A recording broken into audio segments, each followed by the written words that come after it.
আসসালামু আলাইকুম আপুরা, কেমন আছেন?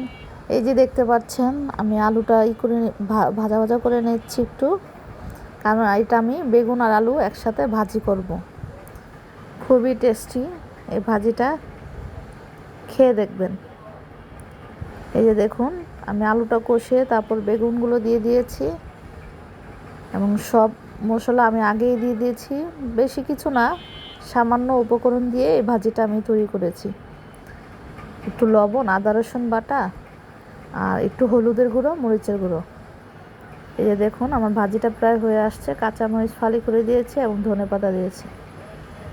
এই যে দেখতে পাচ্ছেন আমার ভাজিটা একদম ভাজা ভাজা হয়ে আসছে এবং কি সুন্দর কালারটা হয়ে আসছে। আমার ভাজি রান্না পুরোই শেষ। এখন আমি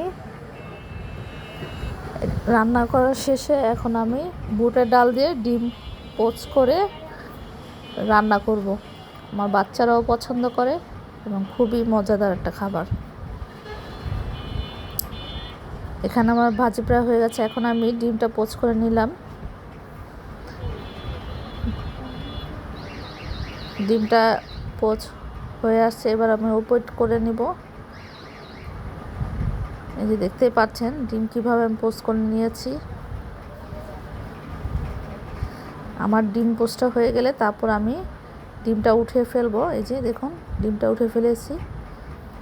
এখন আমি ডালটা কষিয়ে নেব। ডাল দিয়ে এই ডিম পোস্টটা এভাবে রান্না করে খেতে খুবই অসম্ভব মজাদার। এই যে দেখছেন, আমি ডালটা কষে নিয়েছি।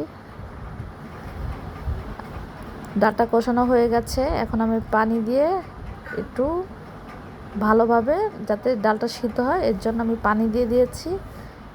এই যে এখন আমি এটা দমে দিয়ে রেখে দেব। আস্তে আস্তে এটা বলক হয়ে আসবে। এই যে দেখুন, ডালটা আমার প্রায় শেষ পর্যায়ে। আমি ডিমও দিয়ে দিয়েছি, কাঁচামরিচও ফেলে দিয়ে দিয়েছি। এখনই আমার জিরা ফোড়ন দিয়ে আমি ডিমের তরকারিটা নামিয়ে ফেলবো। আর এই যে আমি মূলার শাক ভাজি করেছি। আজকে আমি দুপুরে এগুলোই রান্না করেছি। দেখতেই পাচ্ছেন মূলার শাকটা কত সুন্দর লাগছে দেখতে। আজ এখানেই শেষ। আল্লাহ হাফেজ।